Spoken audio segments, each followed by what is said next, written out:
Hello मेरे smarty दोस्तों, मैं हूं अमर झा और आप देख रहे हैं आपका अपना चैनल जॉब स्मार्ट। चंदा मामा दूर के कुएं पकाए दूर के, अपने खाए थाली में मुन्ने को दे प्याली में। दोस्तों, चंदा मामा अब दूर के नहीं रहे। इंडिया के इसरो ने जितने कम कॉस्ट में चंद्रयान 3 का चांद पर सॉफ्ट लैंडिंग कर दिया है कि अब कई लोग ट्रिप टू द मून की बुकिंग करानी शुरू कर देंगे।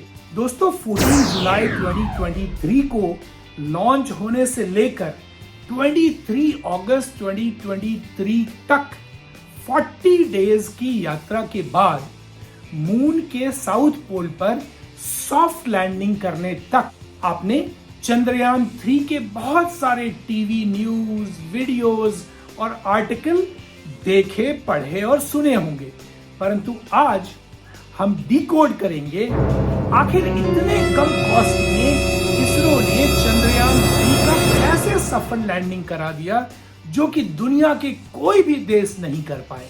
आज हम डिटेल एनालिसिस करेंगे चंद्रयान के लो कॉस्ट सक्सेसफुल लॉन्च की। दोस्तों, आप यह वीडियो लास्ट तक देखें, ध्यान से देखें और समझने की कोशिश करना, क्योंकि एक तो दुनिया में ये पहली बार हुआ है, इंडिया के द्वारा हुआ है और फ्यूचर में अनलिमिटेड पॉसिबिलिटीज के दरवाजे खोल दिया है। अगर आपने इस चैनल को अभी तक सब्सक्राइब नहीं किया है तो कर लीजिए। आपको करियर, बिजनेस एंड टेक्नोलॉजी की जानकारी हमेशा मिलती रहेगी। दोस्तों, आज जब हम कॉस्ट की एनालिसिस कर रहे हैं तो मैं आपको बताऊं कि चंद्रयान 3 मिशन सिर्फ 615 करोड़ रुपए में सक्सेसफुल हो गया, जहां की स्पेस और मून वाली हॉलीवुड की फिल्म इससे कहीं ज्यादा कीमत पर बनती है। और आजकल तो बॉलीवुड के कुछ फिल्म स्टार 100 करोड़ से ज्यादा चार्ज करते हैं एक फिल्म का।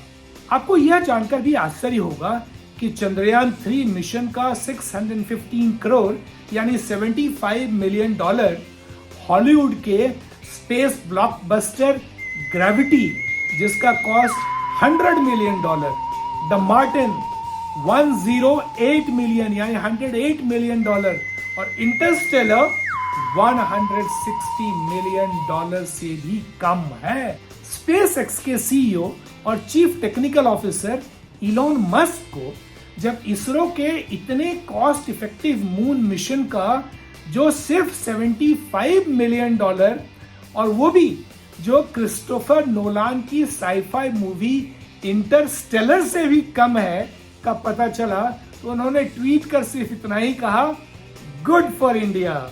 615 करोड़ के बजट में बनने वाली चंद्रयान 3 अपने पहले होने वाले सारे मिशन से भी ज्यादा कॉस्ट इफेक्टिव माना जाता है, जिसमें lander, rover and propulsion module का कॉस्ट 215 करोड़ और लॉन्च के सर्विस का कॉस्ट 365 करोड़ है। इनिशियल प्लान के अनुसार चंद्रयान 3 का लॉन्च तो 2021 में ही होने वाला था, बल्कि यह मिशन कुछ साल डिले होकर 2023 में पहुंच गया।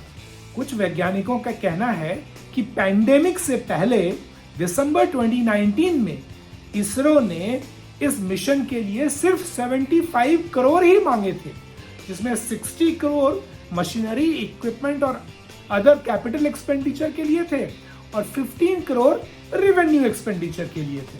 अगर चंद्रयान 3 की तुलना इसके पूर्व के चंद्रयान 2 से करें तो उसके लिए तो इंडिया को 978 करोड़ लगे थे, जिसमें orbiter, lander, rover, navigation and ground support network के लिए 603 करोड़ और जियो stationery satellite launch vehicle that is GSLV के लिए 375 करोड़ लगे थे।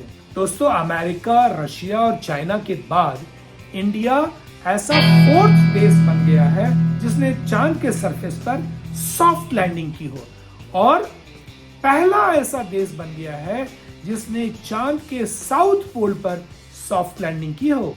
मून के साउथ पोल पर लैंड करने के मिशन में इंडिया का मुकाबला डायरेक्ट रशिया के लूना 25 मिशन से था, जो इंडिया से पहले लैंड तो नहीं कर पाया, बल्कि 19 अगस्त 2023 को मून के सरफेस पर क्रैश कर गया। अगर चंद्रयान 3 और लूना 25 को कंपेयर करें तो एक रिपोर्ट के अनुसार रशियन मिशन का कॉस्ट 1600 करोड़ बताया जाता है।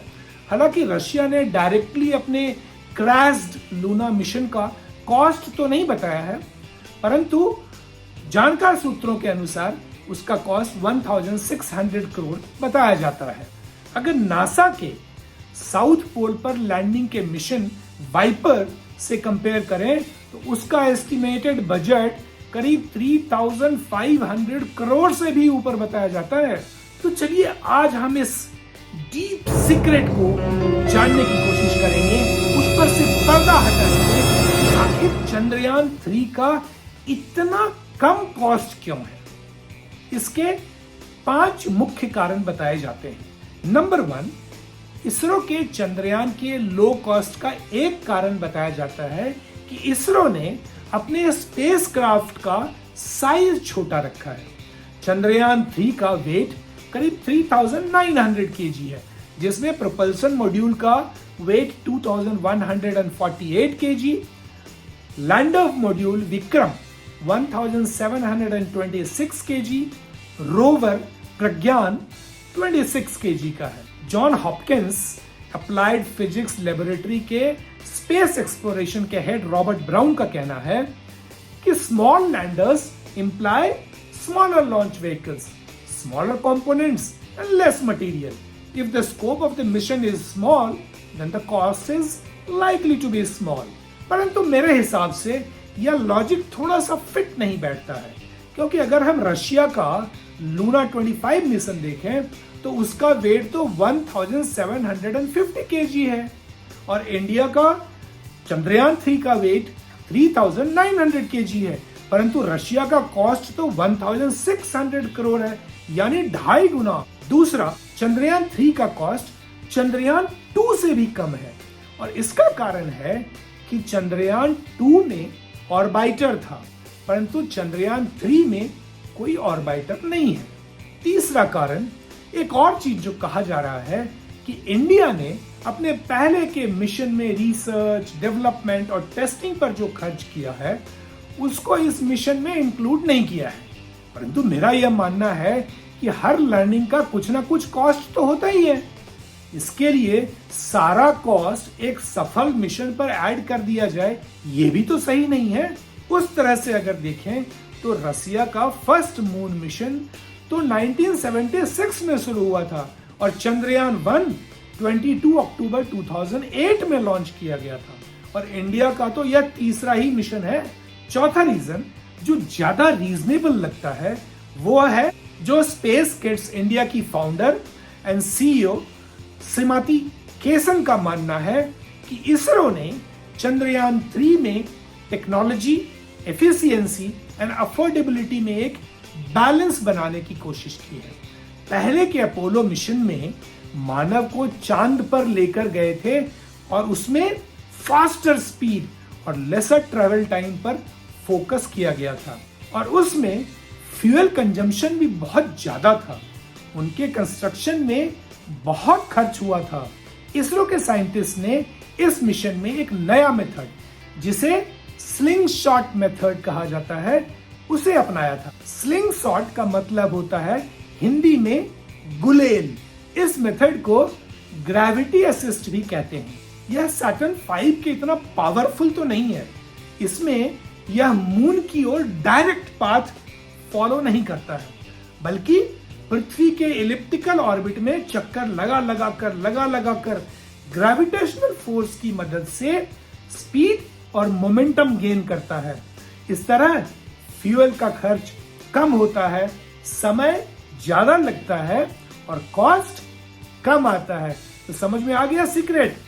इसलिए जहां लूना 25 ने सिर्फ 10 दिन में डायरेक्ट चांद की दूरी तय की और उसने पृथ्वी के सिर्फ एक चक्कर लगाए चंद्रयान 3 ने 40 दिन लगाए। नंबर 5, परंतु जो इंडिया के केस में बहुत सही और सटीक बैठता है, वो एक कारण जो इसरो के चीफ एस सोमनाथ ने अपने एक इंटरव्यू में कहा कि विश्व में हर कोई उस एजेंसी के साथ कोलैबोरेट करना चाहता है जो कम खर्च में एक सफल मिशन डिलीवर कर सके, और इंडिया अपने आप को ग्लोबल स्पेस इंडस्ट्री में एक लीडर के रूप में स्टैब्लिश करना चाहता है।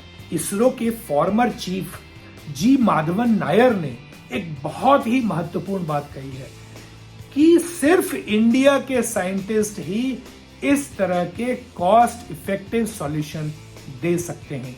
वो एक आम जिंदगी जीते हैं, वो कोई मिलियनर नहीं होते हैं। उनकी सैलरी दुनिया के साइंटिस्ट से 4-5 गुना कम होती है। एक रिपोर्ट के अनुसार इसरो के इंजीनियर्स को 37,000 से 67,000 rupees per month, senior scientist को 75,000 से 80,000 रुपीज पर मंथ और डिस्टिंग्विश्ड साइंटिस्ट को 2 लाख रुपीज पर मंथ मिलते हैं।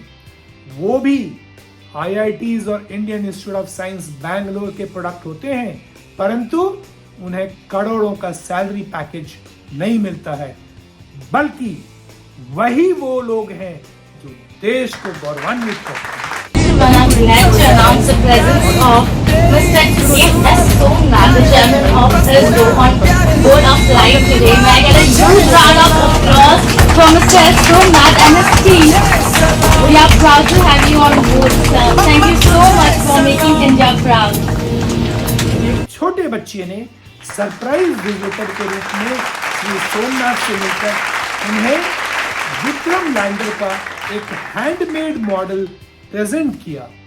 पूरा देश और विश्व के सभी भारतीय इसरो के साइंटिस्ट के लिए स्नेह और सम्मान उड़ेल रहे हैं और पूरा देश उन पर गर्व कर रहा है। दोस्तों, आज के एपिसोड में बस इतना ही। अपने जॉब्स, बिजनेस, टेक्नोलॉजी और करियर से रिलेटेड जानकारी के लिए आप हमारे हर एपिसोड को देखते रहिए। जॉब स्मार्ट चैनल को लाइक, सब्सक्राइब करिए, बेल आइकन दबाइए ताकि हमारा अगला एपिसोड जैसे ही रिलीज होगा आपको नोटिफिकेशन मिल जाएगा।